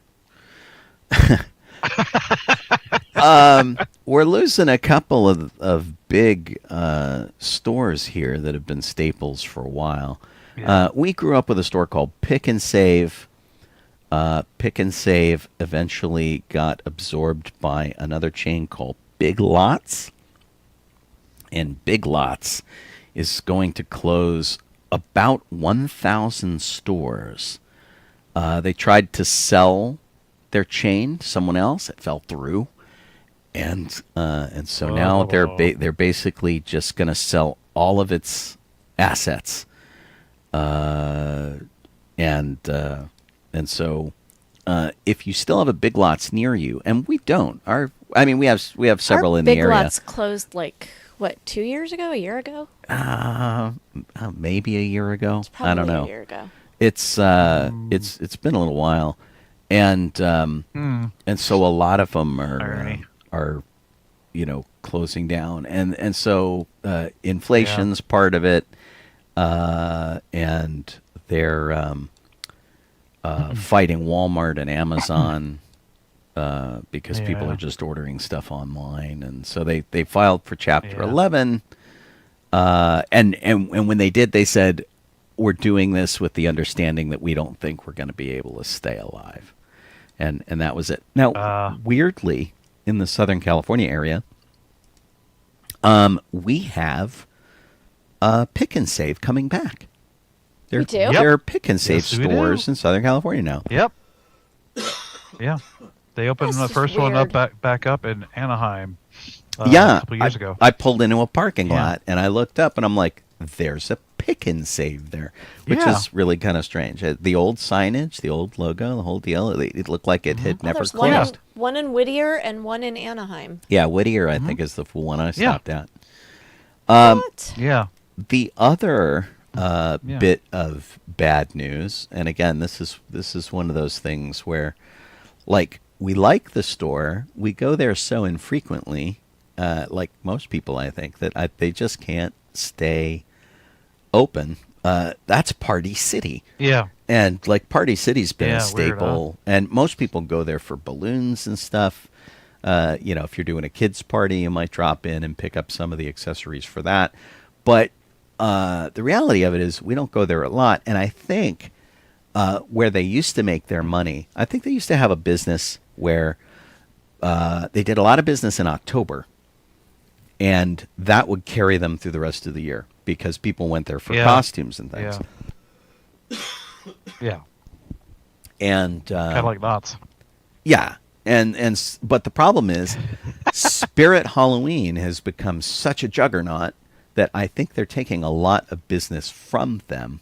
Oh. And yeah. and so Probably, they're yeah. saying that they're winding down their business. Now, the problem with this is right before Christmas, it's a couple of days before Christmas, people who worked for the company got an email that said, "Thanks for your service, don't come in."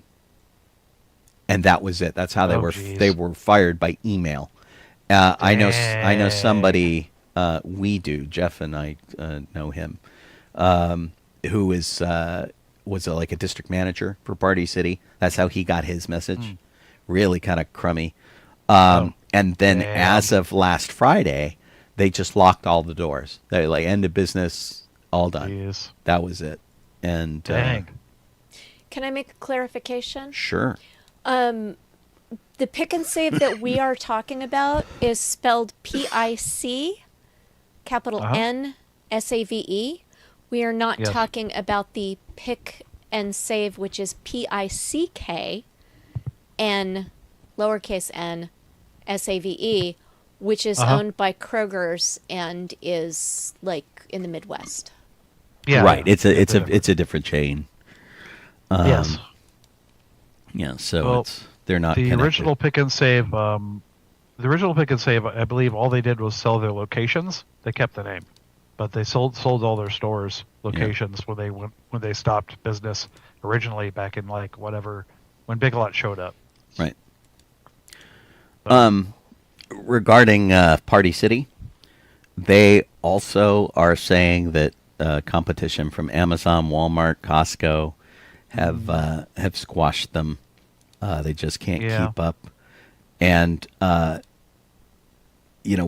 Big Lots has announced that they're having going out of business sales out of any of their currently open stores, these guys just slammed the doors shut, which is really kind of nuts. And so I don't know if they're going to sell all their stuff off through auction or what. I don't know what their debt plan is. It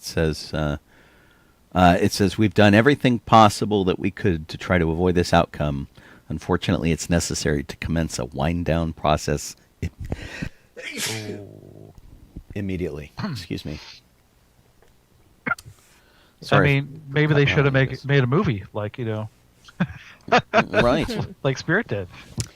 Right, exactly. Jeff? Okay, so coming from Big Finish in the UK, they are doing they have starting with I guess it's starting in January of next year. They'll be releasing the first volume of the audio drama of V, these old 80s TV show from Kenneth Johnson. And I'm not sure if it's like if it's like a digital download or it's a CD box set. You can probably get it digitally too, but yeah. So they're doing the audio drama version. Well, I want to talk about Benjamin sounds like Franklin spinning in cool. his grave. Before you do that, though, Oh, dear. Jeff, do you know, like, if people are coming back from the original series to do it? Have they mentioned anything like, Jane Badler or anybody like that? I didn't see. I'll look and see if it says Usually, it there, Big but I think it's Finish just it's all new advertises folks. when they have the stars come back. Yeah, I mean, Yeah. Big Finish is usually pretty good about that. I thought It says it's got Annabelle Baldwin, Janie D, and Jack Myers in it. I don't remember who and was in not the really, original. So. Yeah, I don't know. I I don't remember any of these people. I so- thought I had. It's Kenneth Johnson, right? Who did? Yeah. I thought I was friends with He him did on V, yeah. Facebook, but I don't Yeah. seem to find him there anymore. Ah. Yeah, I don't know. Weird. Maybe he's stopped. Maybe. Well, I mean, it Anyway, says here it's so- from the mind of Kenneth Johnson. Right. Or you Yeah. said maybe he stopped, there it meaning is. maybe he's not on Facebook on anymore? Facebook anymore. Oh, yeah. okay. There are a lot No, of he's them. on here still. I just can't Oh, find him. Eric points out that they're doing V-UK, so it's a different story Oh, okay. than... I mean, why it it is is? Okay. taking place in London. Oh, okay. So it could be a completely new cast and Yeah. not Yeah. even. Yeah. So, but in any case, anyway, I mean, it's connected with Kenneth Johnson. It looks like he's gave the okay for it, everything. So I'm for it. Oh yeah, there he is. He If made I the ever get a chance to announcement hear on it, December yeah. 23rd. Cool. Yeah. Okay, so back to Benjamin Franklin. Yes. Sorry Spinning about in that. his grave because he wanted the turkey to be the national bird of the United States. And now Joe Oh, yeah, of Biden course. has signed into law legislation sent to him by Congress that amends the U.S. Code to correct the fact that we didn't have a national bird. And so now they have made the bald eagle the national bird of the United States. The bald eagle has not been the national bird What of the the world? country. Has not. It's appeared on the Great Seal of the What the United world? States since 1782. Weird. And the seal has an eagle, an olive branch, arrows, a flag-like shield, and the motto "E pluribus unum," and a constellation of stars. I thought for sure because I remember the turkey thing. It lost by one vote. So back in 1782, Congress designated the bald eagle as the national emblem, Oh, but not. but it the was national never bird. the national bird. Huh. So Oh, wow. there we go. We finally caught up with what happened in 1782. Well, all right. Whatever. Yeah. That's crazy. That's weird. Sean? Hey, these guys got to catch up, don't they? Oh my gosh. Sorry, my cold has caught up with me, so I keep bailing out to sneeze. Hopefully, I'm doing it in such a way that I'm not blasting you guys out over the microphones. Yeah. Let's see.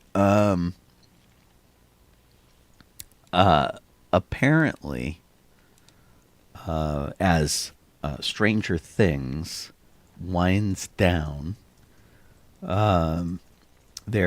everybody's like saying their goodbyes and stuff like that. And of course, we have watched Millie Bobby Brown grow up on that show. We had no idea who she was before Stranger Things, and now we know that she's, she's become a force to be reckoned with. Not just her character on the show, but as an actress, she's tremendous.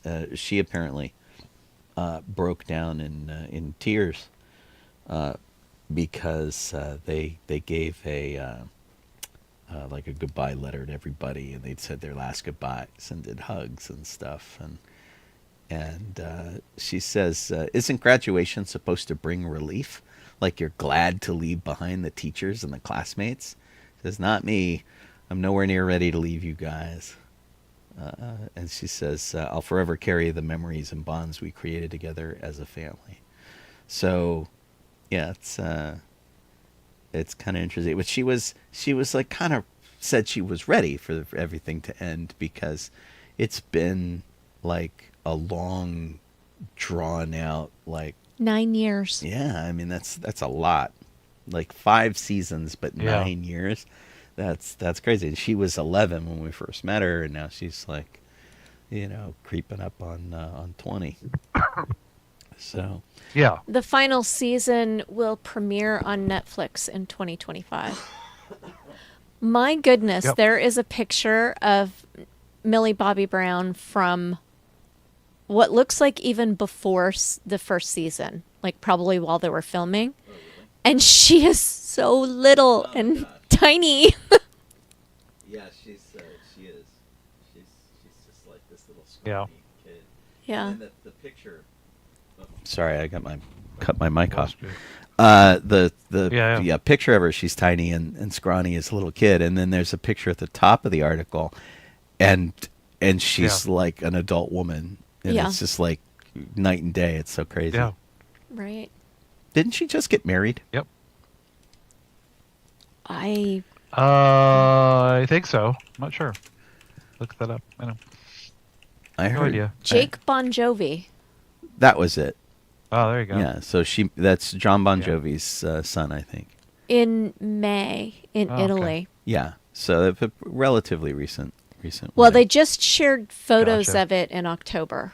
Ah, okay. That's So probably that's what I'm thinking of. Why? Yeah. Yeah. So. Gotcha. Um. Excuse me. Oh, that's interesting. The Awesome. wedding was officiated by Matthew Modine. Ha! That's awesome. So Papa officiated From the wedding. Stranger Things. Yeah, that's very cool. Yeah. And That's of funny. course, her father-in-law is now John Bon Jovi, who of course made his musical debut on the Star Wars Christmas album. Good night, frequent Falcon Flyer. Yeah. And the Lady A points out that she was in Enola Holmes, which was She quite was, good in which that. was great. Yeah. Enjoy. There were 2 of those, right? Yeah, Yeah, they were a lot of fun. they were. I don't think I actually watched the second season. I think I need to do that still. I thought I did, but maybe I didn't. Yeah. Oh. Jeff. Yep. The National Film Registry for the year of 2024 has added 25 titles Yeesh. to their list, and among them are things like the Texas Chainsaw Massacre, Invaders from Mars, Star Trek II, Beverly Hills Cop, Dirty Dancing. There's big list, but there's a few for you. And these are all the movies that they consider to be culturally significant Oh my and gosh. in need of preservation. So Yeah. these appear to be in date order, and the Yeah, first right. one was from 1895. Well, which one was that? Annabelle Serpentine Dance. Ooh. Wow, that Yeah. sounds like a pre-Hays Code. 1895. Yes. Bow Just chicka slightly. wow wow. And also, We like it because she's mostly naked. Angels with Dirty Faces is on here. You know, Hey, cool. yeah. Um, Yeah. Well, and Ganja and Hess. Not sure what that's about. Texas Chainsaw Massacre just turned 50. 1974. Yeah, which is kind of interesting. So Yeah.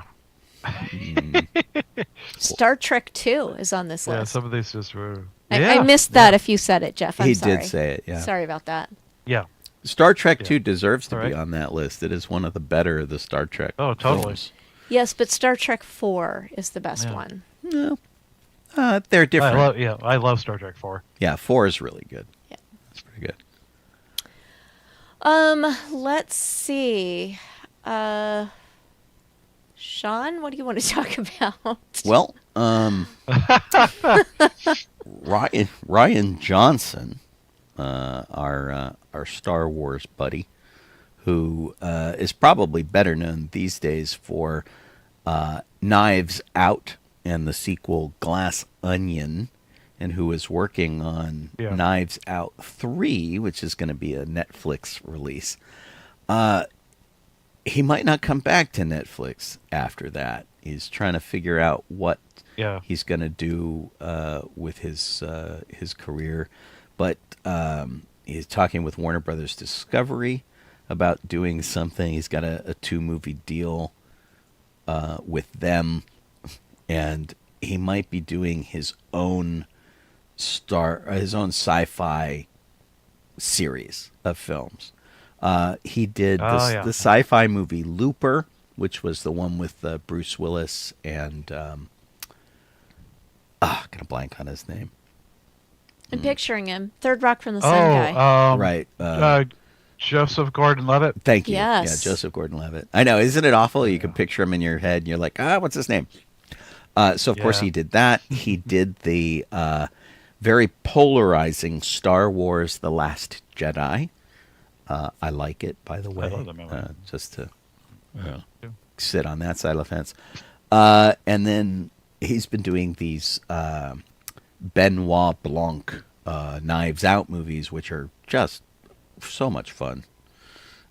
They're like Scooby-Doo for adults. It's like completely amazing. So he created a Peacock series called Poker Face. He's kept busy, and but you're only as good as your next project. So we'll have to see. So Knives Out 3 is currently in the planning, and Daniel Craig wants to actually see it go to a theater, which hey, that'd be cool. I think there's enough interest there to make that work. Oh, totally. Yeah. So, I would pay money to go see a good. I thought we saw. Did we not see Knives Out in the theater? I thought we went to see it in the theater. I don't know. Yeah. Right? Yeah. So I don't know. I don't know. I can't remember. I thought so too. Tom Hardy says Maybe I he's not going to misremembered. be in that movie. Apparently, everybody thought he was, and he's not. But the current cast of the sequel is Andrew Scott, Glenn Close, Mila Kunis, Josh Brolin, Kerry Washington, Daryl McCormick, and Thomas Hayden Church. It was in theaters in late 2019. Okay. It was distributed to Lionsgate to American theaters on November 27th of 2019. So maybe Glass Onion didn't go to theaters because of COVID or whatever. Right. Yeah. Probably not. So Yeah. no, send it back to movie theaters. I think that's fine. I'd buy a ticket. I'd go see it. I love those movies. Yeah, totally. Glass Onion had a 1-week limited theatrical release in 2022. Yeah. And then went to Netflix on December 23rd. I don't remember seeing that in the theater. No, we didn't. Oh. But you have to have a Yeah, limited I release don't for either. any film so that you can consider it for Oscar nomination. The thing that still has me scarred about Glass Onion was when we went to the Van Leeuwen ice cream shop and they had a special ice cream for Glass Onion. Right, the mystery flavor, right? It was onion flavored. Of course it And was onion flavored. Oh. Disgusting. Like I couldn't. We spit it out, and then we just got a taster spoon of it, and was like, "This is disgusting." It was gross. And then we got normal ice cream. It was ruined. The normal ice cream all tasted like onion because you couldn't get the onion taste out of your mouth. Yeah, it was just awful. so gross. Oh man, And Yeah. Ugh. the thing with that's like the mystery glass onion, you knew it was going to be onion because marketing people don't have much imagination. Right. It was like, of course it was. Yeah. But yeah, it was just. I've never been more disappointed by ice cream in my life, and I've had some questionable ice cream. And I've had stuff that I thought, okay, I'm going to try this, but I'm not entirely sure about it, and then it's been great, right? No, this was vile. yeah. This was not a fun Yeah. game to play. Yeah. Jeff, you got another one in there? Yeah, no thanks. Yep, got another one that's really short. Okay, And great. it really is. There's a rumor going around by some guy that does stuff on Industry Insider guy, whatever. And he says that the next person to play Jean Grey will be Sadie Sink from Stranger Things. Really? It's a rumor for the folks, so yeah. Because they're still doing Young I don't X-Men? know. I mean, she's pretty young. So yeah. So I have no idea what their plans are. If that's even true or not, it's just a rumor. But it's interesting. Probably because she has red hair. Yeah, That's I mean, probably why. obviously, but Yeah. yeah. Yeah. All right. Anybody doing anything exciting in the next week? Sean is continuing I to can't heal. think of much other than working. I don't know. Sean and I might, if he's feeling better on Monday, we might go down to downtown Disney and just take a look at the Christmas decor. Yeah. And There's a couple of new stores that have opened there. There's the D-Lander and the Avengers store. And we can go into the Cool. hotels and look at the Christmas decor there, too. And then there's a place in Anaheim that we've been meaning to go to for dinner for the last 6 years or so. That we have a gift So- certificate to that we've never used. We thought we would take Oh. care of that. Right. And it's not Joe's Italian Ice. There you go. It is not Joe's Italian Ice. But, we'll see. If Sean's feeling better, then we'll do that. If he's still falling asleep and coughing and sneezing, we may put a pin in that. Yeah, we'll see how it goes. Gotcha. If you've been watching me this last hour of the show, that's been my day. It's like it's been really crummy, and then I get up and I do a bunch of stuff, and then I devolve into coughing and choking and sneezing and. The flu this year is no joke. Yeah, It's I had all my shots. Yeah. I had a COVID shot and I had a flu shot, and they make me get it because I'm prone to getting asthma when I get sick. And thank goodness I'm not having a terrible time breathing. That's been okay so far, but it has just been absolutely. I have been sick almost steadily, except for the day I came to meet you at Disney, Jeff. That was like the one respite day I had off. And then the next day I was back to being sick. It was really terrible. So That's a bummer. I'm done. I'm so done with this because it's been like a month of being sick. Yeah. And I'm just like, make it That's stop. no fun, man. Nope. But I mean, and I've been trying not to complain too much about it. Certainly not to Colleen, and certainly not on Facebook, because I have so many friends on Facebook who are dealing with such much more serious illnesses than this. This is just the flu. And also, I just feel like crap, and I'm tired, and I'll get through it. It'll be great. So I feel like 5 of my friends had their pet die on Christmas Eve. yeah. That was Oh. yeah, it was really just a hard. There's a bunch of people who had to put their pets down and go through the whole end of life thing with their pets. And it's just been terrible, and I know a lot of people who passed away. I know. It's been nuts. hopefully you On that guys, cheery note. right? Hopefully you guys are having a good holiday season and have avoided that kind of thing. Oh, As always, what did you have something, Jeff? just something real quick because we talked about the eagle. Yeah. National flower is the rose. So we have a Okay. national flower, we just don't have a national bird. Yep, it's the rose. And it Until was now. Ronald Reagan who signed it. Okay. Signed it in to be the rose. That's how recent it was. So there you go. Wow. Well, okay, it's good to know. For you guys who tuned in for any length of time, we're always grateful to have you, whether you are on Facebook or Twitch or YouTube, anywhere you happen to do, like or subscribe or, leave a note, let us know you were there. For all the people who've been duking it out over on our chat, we love to hear from you guys. And you guys keep us on the straight and narrow with our facts, and we like to answer your questions and know that you guys are out there doing that too. Always grateful to Kit for keeping the show rolling along with our show document that she puts together every single week, whether we do a show or not. By the way, if we skip a week, she still does it, and we're grateful for that and all the stuff that she does on social media on our behalf.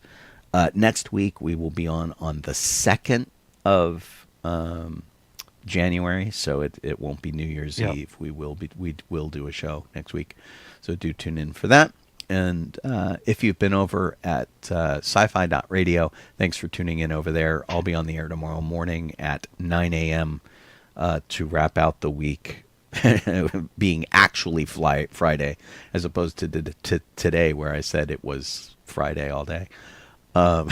It'll be actually Friday, and we'll do that. That show airs at 9 a.m. Pacific, 12 p.m. Eastern Time, and that's at sci-fi.radio, or you can listen to us on Alexa, or you could, whatever that kind of stuff is. So do check us out there. And in the meantime, thanks for hanging out. I'm Colleen Kaylee Crosby. This is Jeff Solo Donoho. I am Sean Obi-Shawn Crosby. As always, May the force be with you. Be with you. Alrighty, we're off the radio, and to you people over on the video, let's give you some credits. Good night, everybody. See you next week. Bye.